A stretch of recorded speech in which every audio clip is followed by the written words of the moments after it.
Halo semuanya, perkenalkan nama aku Dina Miatisa Putri dari kelas Strategi Internasional AMJ dengan Imahin 478.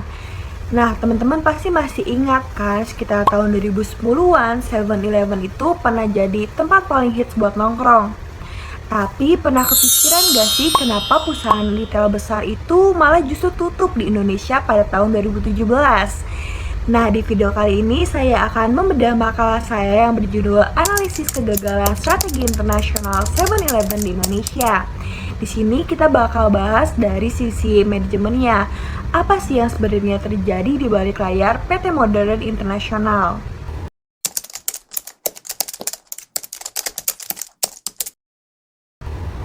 Kita mulai dari profil perusahaannya. 7-Eleven ini sendiri merupakan pelopor convenience store dunia yang sudah ada sejak 1927 di Dallas, Texas. Di Indonesia, lisensinya itu dipegang oleh PT Modern Internasional. Konsep yang mereka bawa juga sangat unik, yaitu menggabungkan toko retail dan juga hangout place, di mana pada tahun itu belum banyak tempat yang seperti itu. Target pasarnya adalah anak muda dan juga mahasiswa yang butuh tempat nyaman dengan fasilitas wifi, AC, dan juga area duduk yang luas. Di tahun 2014, bahkan mereka itu sempat mencapai puncak kejayaan dengan memiliki 190 gerai. Tapi sayangnya konsep nongkrong nyaman ini justru malah jadi awal permasalahan mereka.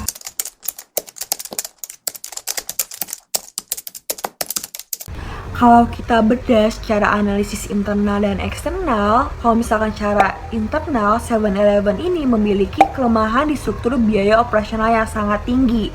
Kita bayangin aja, biaya listrik untuk AC dan WiFi 24 jam itu besar sekali, tapi margin keuntungan mereka itu sangat tipis. Belum lagi secara eksternal, mereka ini terjepit di antara persaingan sengit antara Indomaret dan juga Alfamart yang sudah terkenal di Indonesia.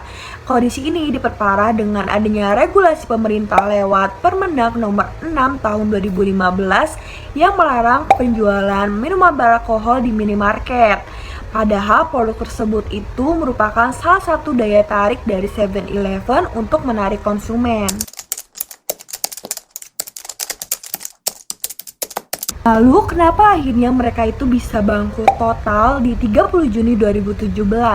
Di sini ada 4 faktor utama. Yang pertama itu adalah mereka gagal untuk mengadaptasi budaya, di mana Sevel Pusat itu prinsipnya adalah fast purchase atau mereka itu beli lalu pergi.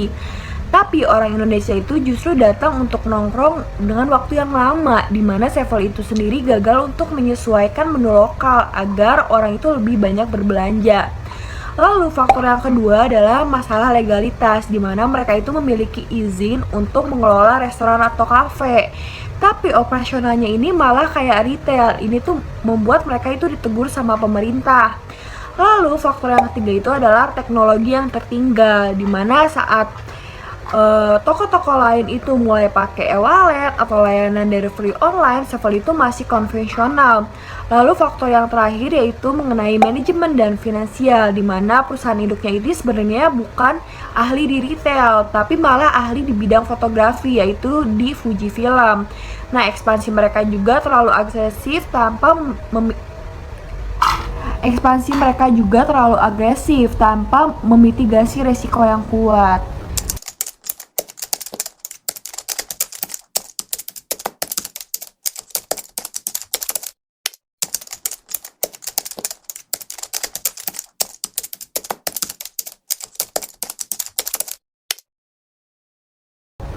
Dari kasus ini, kita bisa belajar bahwa strategi global tidak akan berhasil tanpa adanya adaptasi lokal yang kuat. Perusahaan itu harus bisa fleksibel terhadap regulasi dan juga cepatnya inovasi di era digital. Kegagalan 7-Eleven di Indonesia itu menjadi pelajaran berharga bagi kita semua, khususnya para calon manajer, tentang pentingnya efisiensi operasional dan juga pemahaman mendalam tentang pasar lokal. Sekian penjelasan dari saya, semoga bermanfaat. Terima kasih.